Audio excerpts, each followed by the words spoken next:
Ya, yang keempat, tidak di dalam keadaan berpuasa agar dapat membantu para jemaah agar banyak berdoa.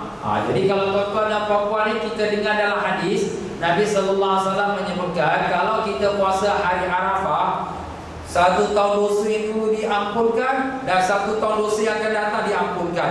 Oh, bagus lah. Kalau gitu kita puasa lah pada hari Arafah. Betul, puasa Arafah. Tapi kalau awak buat haji tak disunatkan.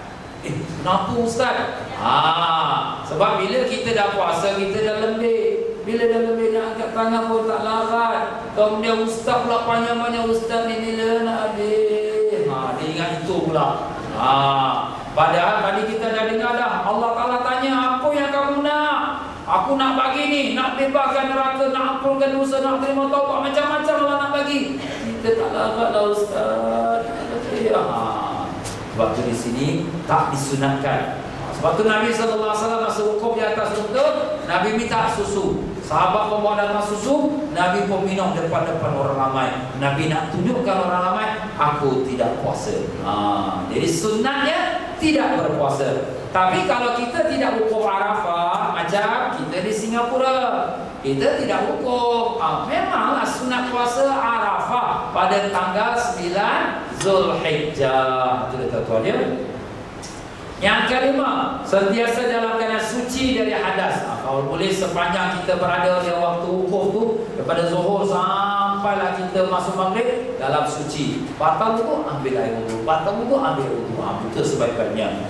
Dan keenam, berusaha agar sentiasa dalam keadaan menghadap kiblat. Menghadap kiblat ni adalah arah yang paling afdal.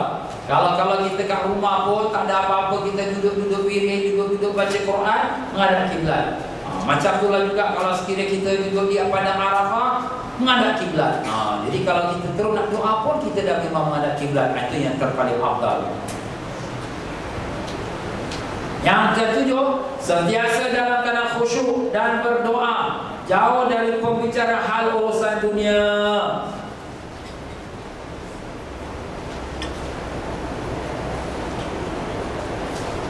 Inilah dia tuan-tuan dan puan-puan, maaf lah ya.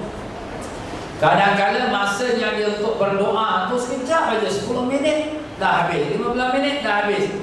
Yang lebihnya apa dia buat? Mari kita cari kawan kita lah. Dia ikut ejen di sana tau. Kawan kita kat Ula tu, kawan kita kat Isyul tu, cari pusing 1 jam, 2 jam. Allah tuan-tuan, apalah buat kerja yang sia-sia. Aduh Ustaz, kita nak jumpa kawan. Kawan ni balik Singapura pun boleh jumpa. Nanti habis haji kat Mekah pun boleh jumpa. Ini Arafah di tempat Allah nak kabul doa. Apa awak buang masa? Saya dah doa. Yelah, awak dah doa. Awak hidup 60 tahun doa 10 minit, mana boleh?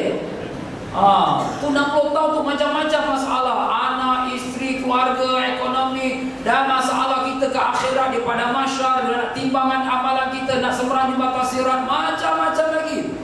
Nampak tuan-tuan dan puan-puan? Sebab tu kami pun ada siapkan doa tu, dalam buku doa tu 10 muka surat atau lebih. Banyak doa macam-macam. Tak apa, kita minta. Memang hari Arafah ni hari berdoa. Dia bukan macam tawaf nak pusing Kaabah, bukan macam sa'i, Safa, Marwah, tak ada. Duduk aja. Banyak doa, itu aja. Jadi itu pun kalau tak boleh buat juga, Allah rugi tuan-tuan. Jangan kita jadi macam orang-orang lain. Biarlah orang nak cari kawan ke, cari member, jiran ke, terserah dia orang lah. Nak gelak-gelak ketawa, berbuat waktu-waktu nak masuk maghrib tu, itulah waktu-waktu saatnya sangat mustajab. Dia boleh duduk berbual, minum teh kopi pula macam di piknik pula. Allah tuan-tuan, so sorry lah tuan-tuan, dia banyak sia-sia yang berlaku. Jadi apa yang kita nak buat Ustaz? Selain pada doa, istighfar, berzikir, dalam keadaan mengangkat tangan dengan apa juga bahasa, adalah doa itu dalam keadaan penuh khusyuk, rendah diri, merasakan hina diri, rayu-rayu kita kepada Allah dengan penuh harapan. Bukan mudah dapat nak buat macam tu tuan-tuan. Dia kena ada persediaan. Hati ni kalau tak disiapkan tak boleh. Jadi kalau sekiranya kita duduk di Shisha Azizia tu 2-3 hari sebelum berangkat, itulah kita basuh hati kita, mudahkan dapat kita nangis, muda kita merayu pada Allah, untuk mohon pengampunan dari Allah, ingat hari akhirat, besok nak mati solat dalam kubur, ya Allah. Itu perasaan kita nak bawa tu. Itu yang penting training tu. Kalau kat Singapura kita baru nak gaul 10 minit, cucu panggil, isteri panggil, susah. Televisyen pula kerja lagi, nak jumpa klien, handphone saya dering. Dengan mayang pun berdering juga, susah. Jadi inilah masanya kita di Azizia tu. Kita full time untuk nak menghadapkan hati kita kepada Allah, untuk siap kita berwukuf di hari Arafah. Orang yang benar-benar dapat khusyuk, menangis, berdoa di sisi Allah pada hari Arafah, itulah dia hari Arafah yang sebenar-benarnya untuk dia. Kalau tidak, maaflah, jasmani saja ke Arafah, tapi rohani kita tidak, tuan-tuan ya. Jadi kalau boleh kita nangis, nangislah. Kalau tak boleh kita nangis, timbulkan perasaan sedih yang ingin menangis, kerana hati yang tidak dapat menangis pada saat yang berkat itu adalah hati yang keras. Maka kalau demikian, hendaklah kita tangiskan akan kejahatan dan kekerasan hati kita ini. Kenapalah hati aku ni keras sangat, ya Allah, sampai tempat yang begini mulia dan berkat. Oh, susah nak nangis. Nangislah kerana hati kita yang keras itu. Kalau tak dapat kita menangis, kita kena full konsentrasi kita dalam masa kita di Arafah. Yang ke-9, yang afdal berwukuf dalam keadaan tidak berteduh. Demikianlah yang diriwayatkan dari Nabi sallallahu alaihi wasallam.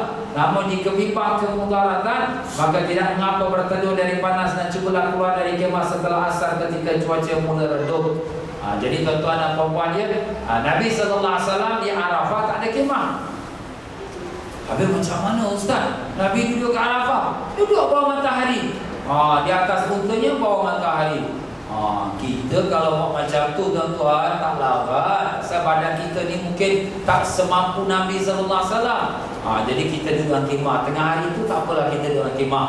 Kita sembahyang zuhur, sembahyang asar, kita berdoa bersama-sama. Nanti apabila waktu asar, lepas asar mungkin 4:30 tu, matahari pun dah mula redup sikit.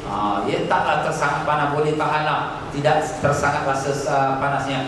Kita keluar, ambil sunnah Nabi, keluar daripada kemah, duduk di bawah bumbung langit, dan kita berdoa lagi beramai-ramai. Itulah sunnahnya tuan-tuan dan puan-puan ya. Baiklah, tata tertib solat zuhur dan asar di Arafah. Macam mana sekarang kita nak sembahyang zuhur asar ni? Mengikut sunnah Nabi sallallahu alaihi wasallam, bahawa Nabi sallallahu alaihi wasallam bila masuk waktu zuhur, sebelum diazankan lagi, terus Nabi memberi khutbah. Selepas khutbah, Nabi pun dilaungkan azan. Kemudian Nabi pun qamat. Jadi makna sini Nabi khutbah dulu tuan-tuan. Macam sembahyang hari raya. Kalaulah sekiranya tuan-tuan dan puan-puan, macam sembahyang Jumaat. Kalau macam sembahyang Jumaat, kita khutbah dulu. Lepas khutbah baru kita sembahyang. Tapi azannya bila? Azan lepas daripada khutbah.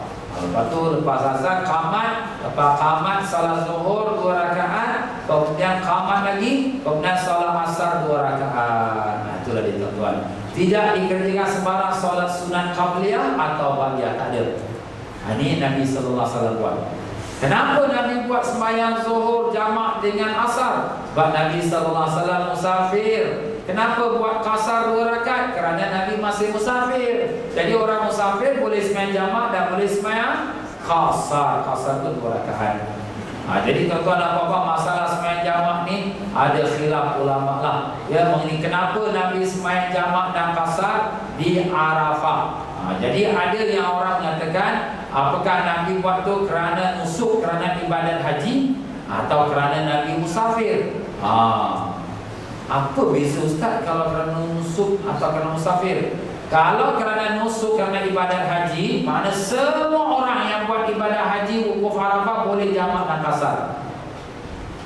Tapi kalau Nabi buat sembahyang jamak dan qasar kerana musafir, maknanya siapa saja yang musafir boleh sembahyang jamak qasar. Kalau orang Mekah atau jemaah haji yang dah duduk lama di Mekah, tak boleh menjamak qasar kerana sudah tidak lagi musafir.